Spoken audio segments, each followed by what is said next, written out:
How do you go about selecting your first EDC knife that you want to start carrying every single day? Now, there's obviously a couple of things that you need to look at before you make that choice. First one is budget. For this video, I chose about 1,200, 1,300 Rand. So all of these knives that I have next to me are under 1,300 Rand. Now the next thing that you want to look at is what you use a knife for. So do you use your knife for work? Do you cut open boxes? Do you maybe work on a farm? Do you need something sturdy that's reliable, that can do the farm work? So all of these things play a role in selecting your first EDC knife. Now the first one that I'm going to take a look at is the Leatherman Rev. Now I suggest that every single person have a form of a multi-tool. For me, I went to the Rev because when I purchased this, it was the cheapest one on the market and I couldn't really see a reason for me to buy anything else. It's done everything that I've wanted it to do. In a previous video I've already shown, but it's essentially one-handed operation just because I've used it so often. It's got crimpers, it's got wire cutters, tongs, and you've obviously got your can opener, file and box cutter, and then on the other side you have a Phillips and a flathead driver. So that is my first thing that I would recommend anyone to get, because these are used way more than people think they are used, and you will find yourself in situations where you are going to need some form of a multi-tool. After that, I want to take a look at some fixed blades. Now I've only got two in front of me. These are both CRKT Minimalist knives. Now the first one is a CRKT Minimalist drop point. Now why would you want to carry something like this? Well, if you are in the market for a fixed blade, there's a couple of things to consider. Number one, you can't carry a very big knife every single day. Yes, maybe some people can't, but for most people, you're going to want something small and utilitarian. I feel like the Minimalist perfectly fits into that category. It's very small, it's got a great Kydex sheath, and this thing is super utilitarian. You can use this thing for pretty much anything, and it's very concealable as well. So it's not going to be, you're not going to walk around in a mall or walk around in a shop and have this thing just showing. It's going to be under your shirt or even as a neck knife, and it's gonna perform its duties very well.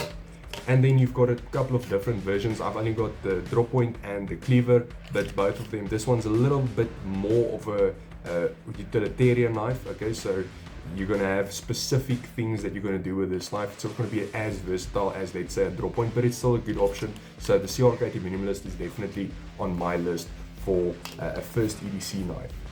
Then before we get into the good stuff, I want to talk about some cheapies. Now this is a Cape Union knife that I bought for 300 Rand as a combo.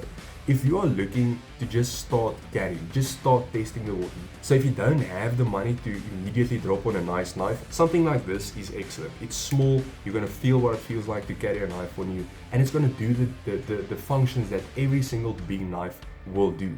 Maybe not as well, it's not going to stay sharp for as long, but it's still going to be a solid choice for most people as a first EDC knife. Then we start taking a look at a little bit more expensive knives. The CRKTs were about 750 Rand. Everything from this point and upwards will also be around about that mark, and the cap will be at 1,300 Rand.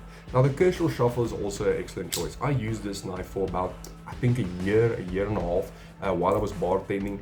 This was one of my main knives that I used, and it did its job.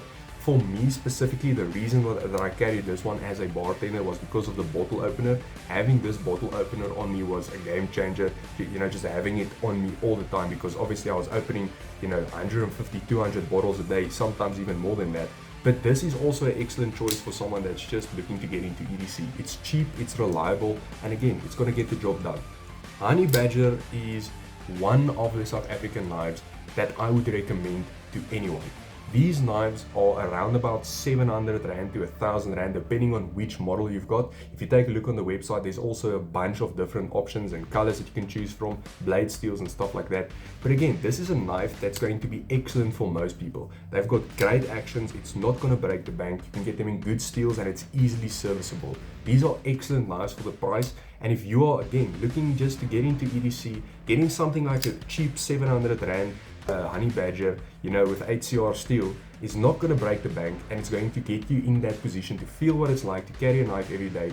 Do you like it? And once you like it, then you can start taking a look at a little bit more expensive stuff. Besides the Honey Badger, the CRKT Mini-Praxis is also an excellent choice for your first one. This one also comes in at around about 750 Rand. And again, it's going to do all of the basic things that you want the knife to do. This one specifically has got D2 steels, G10 scales. You've got a nice pocket clip which is not reversible. But for 750 Rand, you are going to get an excellent knife that's going to perform all of the basic functions that you want it to perform while looking excellent in the process. Then a company that I only recently started purchasing from is Bestechman. Now I've got two models from them, the Bestechman Velix and the Bestechman Good Boy, and these are both about 1,100 to 1,200 Rand. These are excellent knives. Both of them come with plunge style button locks, so if you're just looking for a fidget toy, if you are looking for something that's going to keep you busy during the day, these are an excellent option. I highly recommend these knives. This one has D2 and this one has a 14C, yes, a 14C 28N blade. So this one is going to be a little bit more rust corrosion and this one is going to be a little bit more prone to rust. But it's excellent knives. They are a little bit more expensive, but I would definitely recommend that once you start getting comfortable with knives and you're looking to upgrade or you are looking to get a little bit nicer knives, these are excellent options. Another thing that I want to mention is blade steel. Something like 14C or 8CR is because it's going to be less prone to rust. Something like D2 is going to be more prone to rust because of the higher carbon content in the knife. So that's also something to consider when you are getting that first knife. Back to this one quickly. This one has a 440 stainless steel, so it's going to be very rust resistant. And again, if you're just looking to get that first knife, having a knife that is not going to rust on you is a big plus. These are available at Cape Union. I haven't seen them anywhere else. There might be similar blade shapes and stuff like that, but this one specifically, I only know of Cape Union that sells these specific models. Then one of my absolute favorite knives is the CRKT Overland. This thing is incredible. It's got an 8CR blade. I believe, I might be wrong on the blade steel. You've got G10 scales, frame lock right there, and it's got a super utilitarian blade. If you want to spend a little bit more money to get that first knife, I highly recommend getting something like this, especially because of the blade shape. Try using a utilitarian blade shape. These are amazing. The amount of utility that you get out of this knife is incredible. Yes, most of these knives are going to do the exact same thing. But having something like an Overland, if you are on a farm or if you are just someone that really beats the absolute crap out of your knife, is going to be a must when selecting that first EDC knife. So from cheapies to a little bit more expensive, I hope that this video gave you a little bit more clarity on what you need to look for when purchasing that first EDC knife, and I hope that whatever knife you choose, you use the shit out of and that you absolutely love it. Happy carry, and I'll see you in the next one.